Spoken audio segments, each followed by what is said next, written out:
Siap-siap, Indonesia bakal mengalami salah satu transformasi hukum paling besar dalam sejarahnya. Buku aturan hukum pidana kita itu bakal ditulis ulang dari nol. Dan ini dampaknya bakal ke semua orang. Jadi apa aja sih yang berubah dan apa artinya ini buat kita semua? Yuk kita bedah bareng-bareng. Coba bayangin, dua pilar utama sistem hukum kita. Kitab Undang-Undang Hukum Pidana atau KUHP dan Kitab Undang-Undang Hukum Acara Pidana, KUHP. Nah, dua-duanya ini bukan cuma direnovasi, tapi benar-benar dibangun ulang dari awal. Ini adalah perombakan total cara kerja hukum pidana di Indonesia. Tapi, nah ini dia tantangan raksasanya.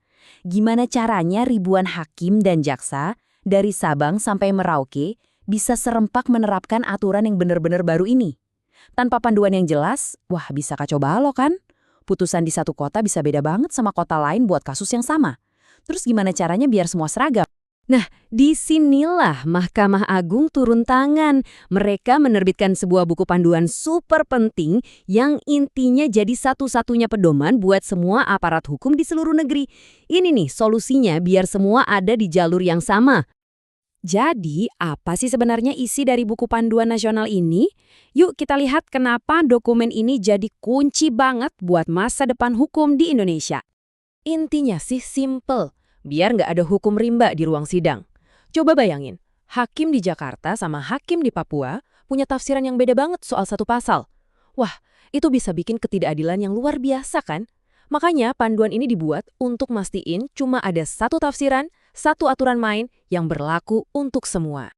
Oke, sekarang kita masuk ke pertanyaan yang mungkin paling bikin penasaran. Gimana nasibnya kasus-kasus yang udah jalan? Aturannya tiba-tiba ganti. Pakai hukum lama atau yang baru nih? Dan jawabannya, ternyata adil banget. Jadi gini, buat kasus-kasus di masa transisi, hakim itu wajib ngebandingin dua aturan. Yang lama sama yang baru. Nah, aturan mana yang paling nguntungin si terdakwa, itu yang harus dipakai. Ini prinsip keadilan yang luar biasa sih. Bahkan ada skenario yang lebih ekstrem lagi. Gimana kalau sebuah perbuatan yang dulu tuh dianggap kejahatan, sekarang udah nggak lagi ilegal? Jawabannya tegas, kasusnya langsung stop. Titik. Kalau terdakwanya ditahan, ya harus bebas saat itu juga. Sesimpel itu. Oke, lanjut. KUHP baru ini juga ngubah total cara kita mikirin soal hukuman. Ini bukan lagi cuma soal denda sama penjara loh. Nah, ini dia salah satu terobosan yang paling keren. Pidana kerja sosial. Ini mengubah total cara kita memandang hukuman.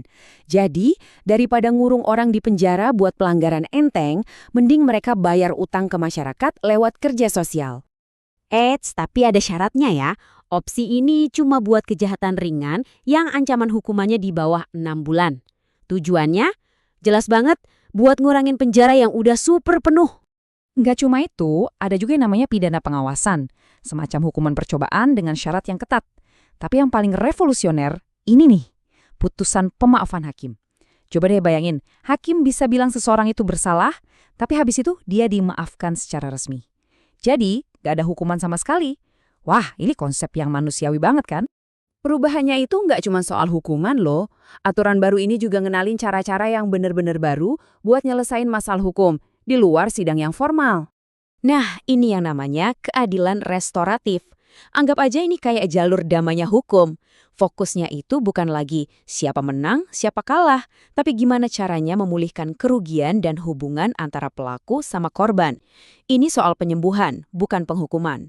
Dan yang paling keren, prosesnya ini didesain super cepat. Begitu pelaku sama korban sepakat, pengadilan harus ngasih putusan cuma dalam hitungan hari. Bukan lagi nunggu berbulan-bulan atau bertahun-tahun. Efisien banget. Oke, setelah kita bedah detailnya satu-satu, coba kita mundur sedikit deh. Sebenarnya, apa sih tujuan besar di balik semua perubahan radikal ini? Kalau kita kutip langsung dari Mahkamah Agung, tujuannya adalah menjaga kesatuan dan konsistensi. Simpelnya gini, hukum itu harus sama dan adil buat semua orang, dari Aceh sampai Papua. Nggak ada lagi tuh yang namanya tafsir ganda. Jadi pada akhirnya buku panduan ini tuh bukan sekedar aturan teknis biasa.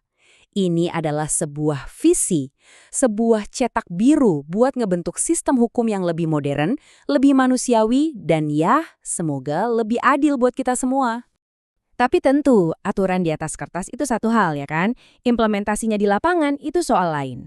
Pertanyaan besarnya tetap, apakah buku aturan baru yang ambisius ini benar-benar akan membawa keadilan yang lebih baik buat Indonesia? Nah, jawaban dari pertanyaan itu cuma waktu yang bisa membuktikan, dan kita akan saksikan bareng-bareng.